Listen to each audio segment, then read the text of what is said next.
Hot tub chemicals can be confusing. You go to the store, you look at everything, hot tub chemicals and pool chemicals are side by side. It's really hard to know what you need to buy and what's a total waste of money and what you should avoid and what's going to damage your hot tub. So that's what we're getting into today in this video. Which are the best chemicals for your hot tub? So to start with, everyone needs a sanitizer. You can use chlorine for your sanitizer or bromine. I prefer bromine. Why? Because it can take the heat of the hot water a lot better than chlorine can. Chlorine breaks down quickly in heat. That's why it's a popular choice in swimming pools, but bromine is a better choice for hot tubs. Bromine can be a little bit more expensive, but because you're not going to be adding it as frequently as you would chlorine, you'll save money in the long run. And as an added bonus, you're not going to get that chlorine smell and the fumes in the eyes like you do when you use chlorine.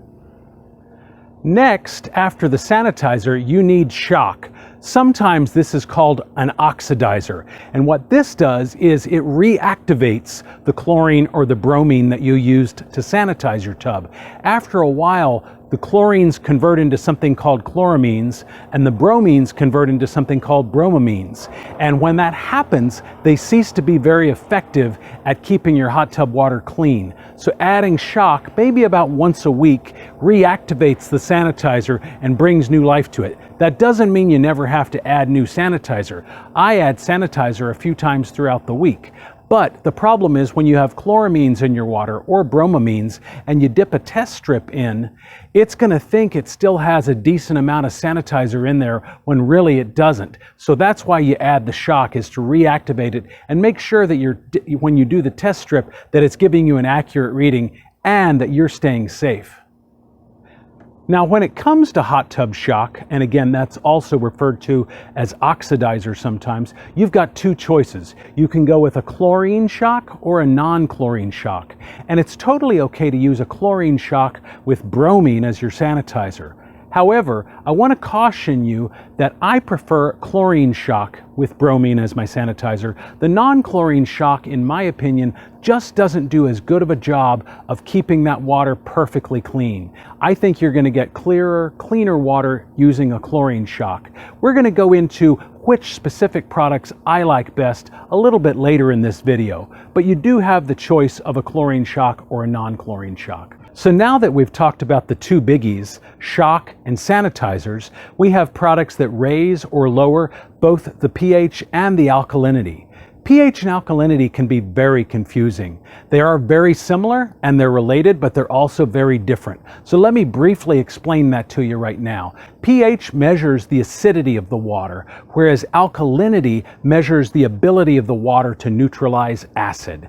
And because they are related, products that do one or the other will often affect both. So that's why sometimes you see products like this one that says spa down or its counterpart spa up. But I do also have products that raise or lower just the pH. But just know that anytime you adjust pH or alkalinity, you may need to also adjust the other one. And next we're going to talk about hardness. And when you see hardness as it relates to water and hot tubs, just know that they're talking about calcium hardness. Calcium is present in the water, but your house might have a water softener system to remove some of that. You'll know if your water is hard when you see scale. And what do I mean by scale? I mean, like on your shower head, do you see kind of white flaky stuff around the shower head and rings around the tub and things like that? If you do see those kinds of things, that means the water in your house is hard, has a lot of calcium in it. Too much calcium can damage your hot tub.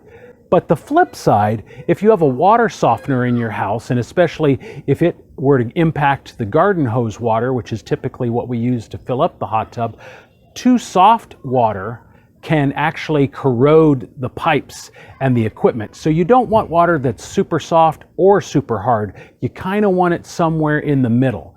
And again, if you don't have hard water and you're not using a water softener system that affects the water that your garden hose uses, you're probably going to be just fine and you can skip that. But if you're seeing signs of scale, especially around your shower head and places like that, or if you're starting to see some of that in your hot tub, you're going to want a product designed to reduce the water hardness. Just make sure you don't reduce it too much because, like I said, soft water can corrode pipes. The last product you're likely to see at the store is something to control algae. And I'm of the belief that if you're doing a good job sanitizing your water, oxidizing your water, you're balancing the pH, you're never ever gonna see algae in your water. I've owned 4 different hot tubs. I've never once ever seen algae in my water. If you do, your best bet is to drain your hot tub completely and refill it with fresh water and then balance it and then keep it balanced, and also make sure you do a good job of maintaining your filter cleanliness. If you do those things, I don't think you ever need algae chemicals to keep algae out of your hot tub. And the other thing, I almost forgot, the other thing you might see sometimes are products designed to eliminate foam in your hot tub. And as with algae, I'm of the belief that if you're balancing your water, you're keeping the chemistry good, you're adding your sanitizer and your shock, keeping the pH levels where they need to be, you should never ever see foam in your hot tub. And I'm not talking about from the jets and the bubbles that come up. I'm talking about actual foam like in a bubble bath. You should never see that in your hot tub. And if you do, chances are your filters are dirty, you're not doing a good job of maintaining your water chemistry, or maybe you've let your water go too long. You should be draining it and refilling it every 3 or 4 months or so. So I'm of the belief that you should never have to buy a product to eliminate foam in your hot tub if all of those other things are being done well. And if they're not being done well, no harm, no foul. Today's a great day to start doing those things well. So I want to touch briefly on your sanitizer, which like I said can be chlorine or bromine, and then also your shock, because these things can come as a powder, a tablet, or a liquid. And it can be very confusing what to know to buy. I personally don't like tablets. Why do I not like them? I don't like them because you have to use a floater. You have to put them in a device that floats around in your hot tub. And a hot tub, unlike a pool, is fairly small. And I don't want that thing bumping into me every time I turn on the jets. It's just kind of annoying. It's a personal preference. The plus of a floater is that it dispenses the chemical as needed throughout over the course of a few weeks. So it's great if you don't want to have to worry about it. But I personally find it annoying to have that thing bumping into me every time. So I prefer either a powder or a liquid. I personally use a bromine liquid and then a chlorine shock powder. But you can use whatever you like. Every now and then you'll run into a situation where you find yourself adding sanitizer like way often, like almost every day, and you're shocking it a few times a week, and then yet every time you dip a new test strip in, it just seems like that chlorine is gone.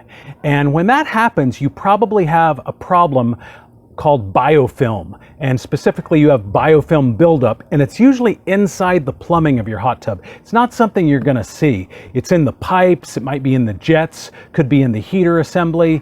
It's inside of there, and the only way to get it out is yet another chemical, and I'm gonna show you that as well, that gets rid of biofilm buildup. That chemical is called yuck. And I add it to my hot tub every time I change the water, which like I said is about every 3 or 4 months. I pour it in, I turn all the jets on for about an hour and I leave it.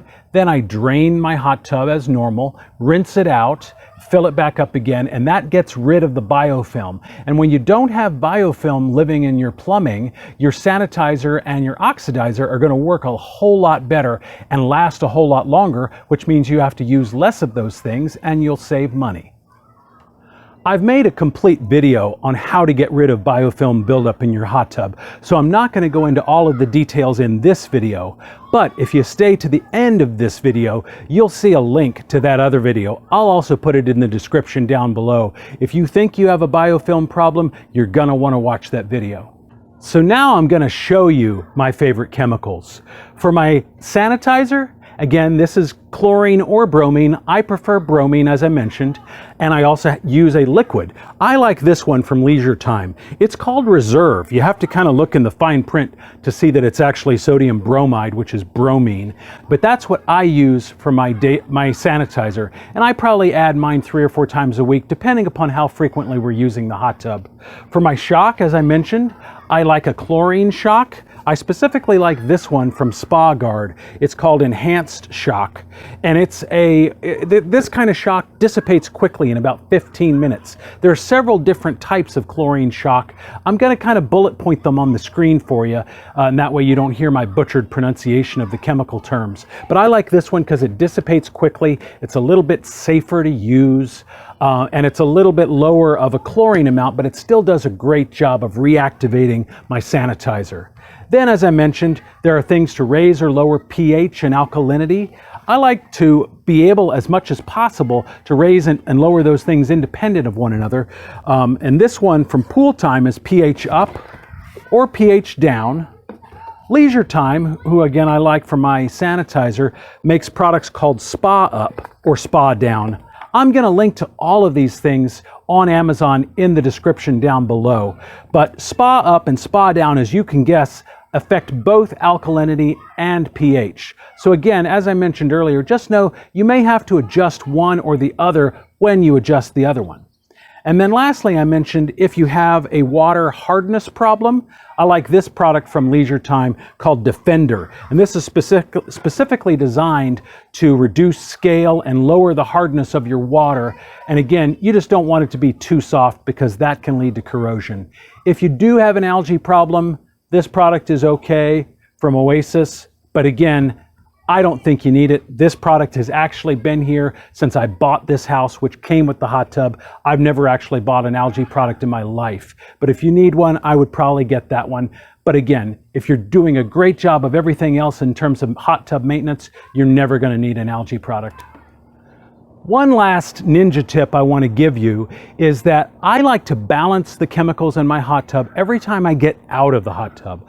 I do check it before I get in just to make sure nothing is way off, but I find I get out, I dry off, I dip a test strip in, I see where it's coming out at, and then I just add a little adjustments of any of the chemicals that are needed. That way it's ready to go the next time I want to soak. Because if you do have to add a bunch of chemicals when you're ready to soak, you're going to want to wait at least 30 minutes in most cases, maybe longer, before you get in, just to make sure that those chemicals have had enough time to dissipate safely in that water. That's especially true if you're adding chlorine shock or if you're using chlorine for your sanitizer. The last ninja tip I want to give you is to keep the lid securely on your hot tub when you're not using it. The sunlight destroys all of these chemicals that cost you money. And so anytime your hot tub lid is off, they're starting to break down. And the more your hot tub lid is off, the faster they break down, the more frequently you have to add them, and there goes your pocketbook. So when you're not using your hot tub, did I just say pocketbook? Who uses the term pocketbook? Not me. Anyway, keep your lid closed. That way your chemicals will do their job and the sunlight won't be robbing you of your hard-earned money. Thanks again for watching this video. Once again, my name is Jeff Campbell. This is my channel, Hot Tub Owner HQ. I also have my website, hottubownerhq.com, and both here and there I've got lots and lots and lots of great tips and advice for owning, maintaining, and repairing hot tubs. I've owned 4 of them in my day, and I've learned a lot along the way, and I want to share those tips with you. I'd love it if you gave me a thumbs up, hit that subscribe button and the bell notification button. That way you get notified of future videos just like this one. And I will see you, my friend, in the next one.